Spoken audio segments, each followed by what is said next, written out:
Hey guys, Argent Templar here, with part 1 of the argument for God's existence, or arguments for God's existence. So this is an introduction to the rest of the arguments. So this is kind of setting up how I'm going to frame it. This is different from the last video. The last video was setting up the entire 3-part series. This is setting up the specific series on God's existence. The specific part where I'll do a collection of videos going through God's existence. So this is going to talk about what methodology I'm going to use, how I'm going to try and prove it, and just kind of as a general introduction to the concept. Okay, next slide. So once again, God's existence is knowable from reason alone, which is a direct quote from the First Vatican Council, which was the second last council. The last council was the Second Vatican Council, which you may have heard of. The First Vatican Council was mid-1900s, and it was stopped by Italian unification. It had initially met to discuss the heresy of modernism. So, what do I mean by God? I think it's important to define terms, and this is going into what I'm attempting to prove. You start with a hypothesis, and then you try to prove your hypothesis. So what do I mean by God? I'm more or less attempting to prove, I am not attempting to prove the Trinity or Christianity in this argument series. More or less, God as the deists view him is what I'm attempting to prove. I'm attempting to prove kind of a deistic conception of God without revelation, without a formal religion around him, just a basic idea of God. This concept of God has existed throughout history. It was fairly prevalent in ancient Greece and Rome, even prior to the introduction of Christianity. Plato is often considered to be one of the first monotheists, and this dated back prior to Plato. So in Platonism and Neoplatonism, the idea of kind of a deistic God is the one, the demiurge. Demiurge is Greek for public worker. That is the being that created the physical universe. There's a concept of a single creator, a source of everything, or the monad, the one from which all things come. So this is kind of, so deism was a philosophy popular during the 19th and 18th centuries, which basically Christianity was under attack, and a lot of the traditional aspects of Christianity suffered quite deeply during the Enlightenment. And at the time, though, evolution didn't exist, and a lot of things like geology hadn't existed, so there was really no reason to doubt that the world was just 6,000 years old. Obviously, since then, advancements in astronomy and geology have taught us that the universe is about 14 or 15 billion years old. But at the time it was widely accepted, even among non-religious people, that the universe was probably about 6,000 years old and that God created it. So, because of that, because of some things like the design argument, the moral argument, without evolution to fall back on, most non-religious people would at least admit that God existed, and they would opt for kind of a deist explanation of him, which is prevalent around among the founding fathers and Enlightenment liberals in general. So, what is the deist conception of God? Keep in mind, some of these are disputed. There's very many different strands of deism. God exists. There is a belief that a God with a capital G, a God with a capital G means that there is only one God. One God meaning the absolute creator of the universe. Lowercase g God just means a being of power substantially eclipsing that of a person. Uppercase G God refers to a singular all-powerful being. A lot of people make that mistake. So the specifics of what God is exactly is open for interpretation. In some cases you have pretty much the same view as the Christian God. In some cases you just have a source. In some, I think it's Chinese thought, the creator of the universe is impersonal. In Voodooist thought, the creator of the universe is unknowable. But they do believe there is an uppercase G God. So there's a lot of variety on it. So deism posits that God's existence can be proved with reason without resorting to revelation. Many deists reject the Bible.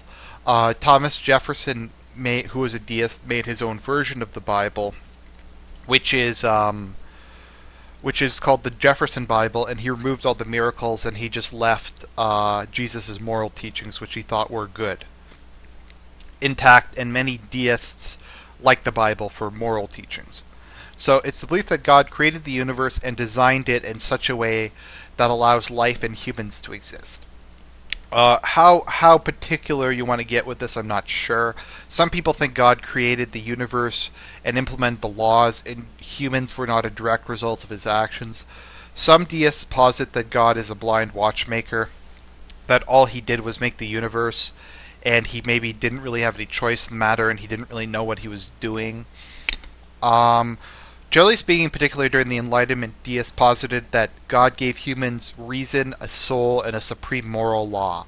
So it acknowledges the design argument, the immortal soul argument, the moral argument, and the cosmological argument. Generally speaking, deists do not believe that God intervenes. Whether this is because of disinterest, that God just isn't interested in us, he just kind of made the universe and then he went off somewhere else, or that he doesn't intervene because he respects our freedom to choose. So, this is once again, there's a diverse range of views. Some people do believe God intervenes, some people believe he doesn't. The concept of worship is disputed. Some accept it and like to pray and pray a lot. Others don't believe worship is necessary, and that ultimately if there's an afterlife, God will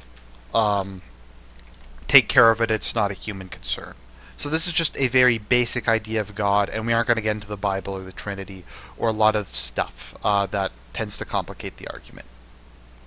So here are some famous deists or famous Platonic monotheists. Platonic monotheism is basically the idea that everything emanates from the one, and once we get to the argument from degree, we'll talk about that more. So Plato and Aristotle are kind of like this. Socrates was executed for being an atheist because he didn't believe in, and this is somewhat disputed, but he didn't believe in like the pagan gods. He thought there was the one creator of all, or the one thing from which all things emanate. Plotinus also took this position, as did Plutarch. Plutarch being a famous biographer who wrote Greek and Roman lives. Thomas Hobbes and Voltaire, Rousseau were all early and late Enlightenment philosophers who took the position of deism for a variety of different reasons. So they would all acknowledge God exists, but they rejected some or all aspects of Christianity. Also a lot of different enlightened American thinkers, including Thomas Jefferson, Thomas Paine, and Benjamin Franklin, all had rather deistic beliefs. They didn't believe in specific Christian theological doctrines, but they did believe that God existed in some form. Kind of to the irreverent nature is best summarized by Benjamin Franklin's quote, "Beer is the surest proof that God exists and he wants us to be happy." Albert Einstein, for instance, denied a personal God, but he thought there was a designer of the cosmos. He didn't think you could know him, but upon looking at the universe in its totality, he said someone has to have designed this. And so I do believe God exists. I don't believe we can know him, and I don't believe he's a personal deity. So, I call my approach cumulative arguments for God's existence. So essentially because God, like most things, such as evolution, the theory of evolution or gravity, isn't a matter of basic empirical observation. Evolution is, like, you can't see the theory of evolution. You can see the impacts of it, much like gravity. We can't see gravity in the same way you can see color. Like, you can look at, like, the monitor I'm looking at is black. I can look at it and say it's black. I know it's black because I can see it. You can see the sun. You can see light. You can see a lot of things. But to some extent, those are just kind of the effects of underlying theories.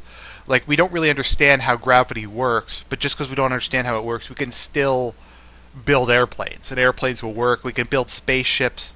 We can do what we recently did and send a probe to Pluto, and we can calculate that using the theory of universal gravitation, even if we don't really understand gravity and we can't directly observe the force. I mean, we can observe the effects of the force when you drop something, it falls to the ground, but you can't really observe exactly what it is.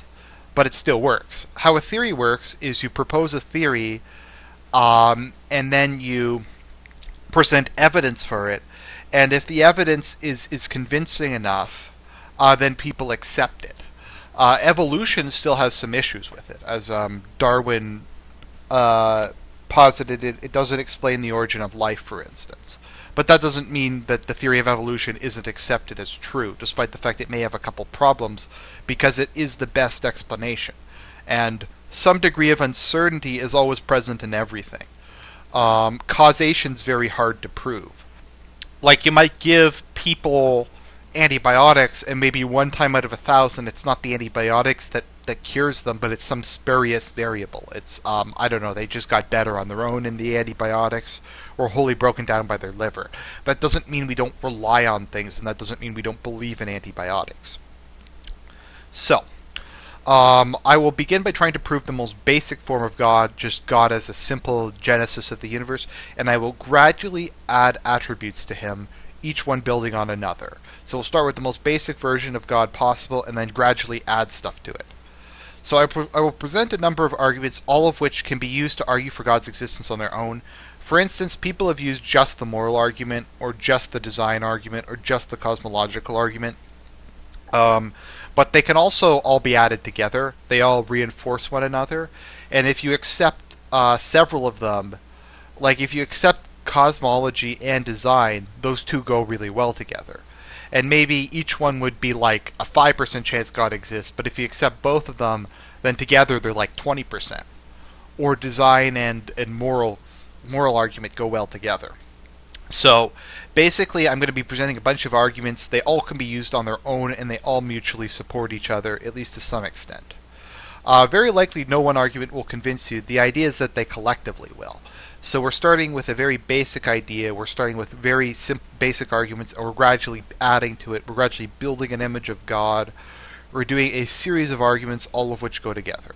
So I will present arguments, including, once again, ones I don't find personally convincing, because not everyone is like me or thinks the same way. I don't find the argument from beauty to in and of itself be personally convincing, but some people will look at like a mountain or hear "Ode to Joy," and then they will just come to believe in God from that. Which is not what happened with me, but a lot of these things work that way. Everyone's different. Everyone has different conceptions of what makes a good argument. I'm not saying there isn't objective truth and there isn't intersubjective standards for what makes a good argument, but etc. So we're going to start off with Pascal's wager. Now this is one of the most irresponsibly and misunderstood concepts in apologetics. It's one very few Christians understand. Essentially, Pascal's wager is the idea that you should bet on God's existence for a myriad of reasons, ranging from personal happiness to the issues with living an immoral life and what that means for your afterlife, to just being correct, for just trying to know the truth, for just trying to be a better person. I mean, there's a myriad of arguments why believing in God is better for not believing in God. But I'm not really going to get into that because you can believe in anything. Like, it could just be wishful thinking if there's not a truth, if there's not a rational, reasoned argument for something. Like, you can believe, like in The Secret, that wishful thinking cures cancer, and it's not going to cure your cancer. So the idea is, though, that given the numerous positive consequences, and I believe that they vastly outweigh those of not believing in God for your life, since the positive consequences of betting vastly outweigh those of rejecting the thesis, that you should, if the evidence is 50-50, you should believe in God. So we'll get to how this is supposed to be used in a second. But basically it goes like this. If God exists and you believe in Him and you follow a religion and you pray to Him and you do the things necessary for salvation, you will gain eternal life. You will gain an eternity of happiness with the Creator of the universe. If you believe in God but He doesn't exist, it doesn't really matter because you're dead. You might have forgone some minor pleasures. You can still live a very happy life. Like in Catholicism, for instance, we don't deny people the right to drink. We don't deny people the pleasure of sex, provided it's done within marriage. We don't deny people having children and living happy, productive, fulfilling lives. You might just have to give up some hedonistic stuff that's probably not really good for you mentally and physically anyways. But it doesn't really matter because you're dead. You cease to exist and you're not in a position to go, oh damn, I didn't have sex with a couple dozen more women.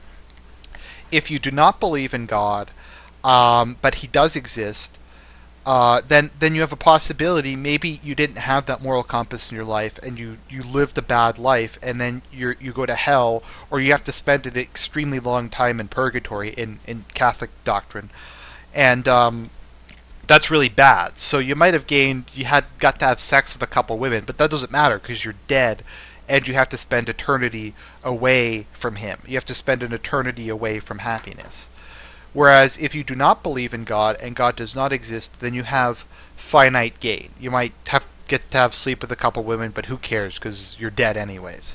So how this is to be responsibly used? This has to be combined with arguments or proofs. I cannot stress this enough. This has to be combined with arguments or proofs. It is not supposed to just be offered on its own under any circumstances. Because otherwise, people can just look at this and go, well, I think there's 0% chance God exists. Because you haven't presented me with any evidence.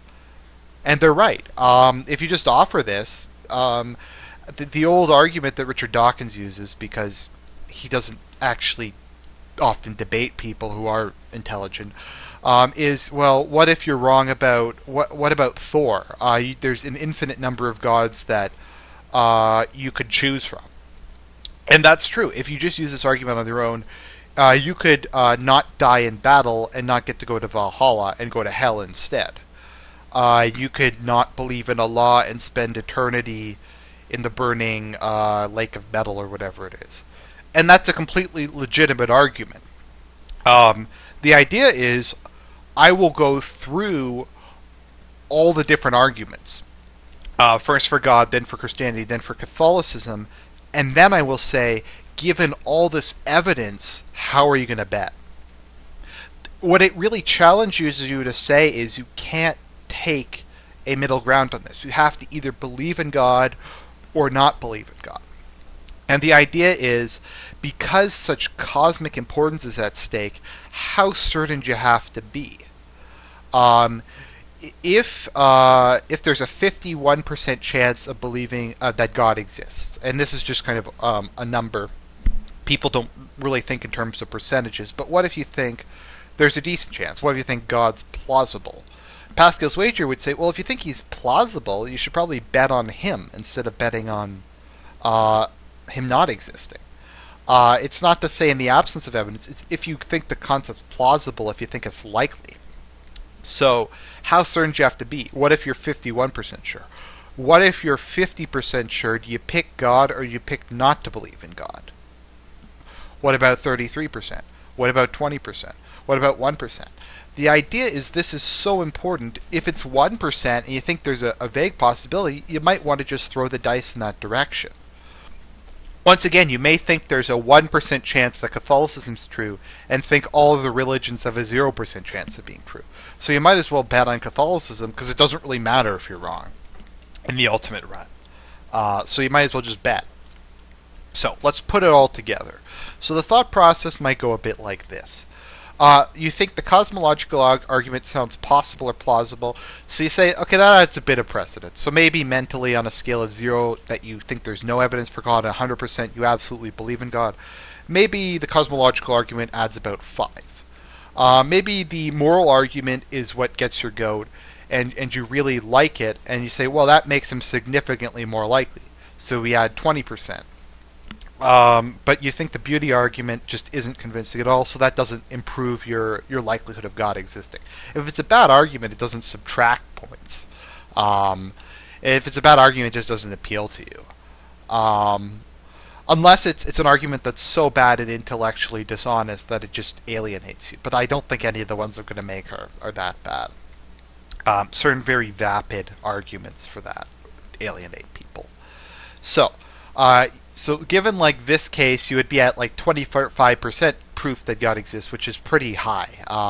So this would leave a person with the feeling that there's a distinct possibility that God exists.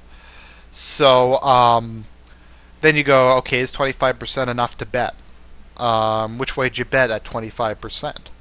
Also keep in mind, a lot of these arguments rule out other forms of belief. like, if the cosmological argument, if you accept the premises of that, you can't really be a pagan, because most paganism hold that the universe is eternal, and that it didn't begin to exist at a set point. Also, the moral argument rules out Islam, because Islam doesn't really believe in objective morality. It believes that Allah just kind of decides what's right and wrong. That Allah does not have a moral nature, that his moral nature is unknowable to people.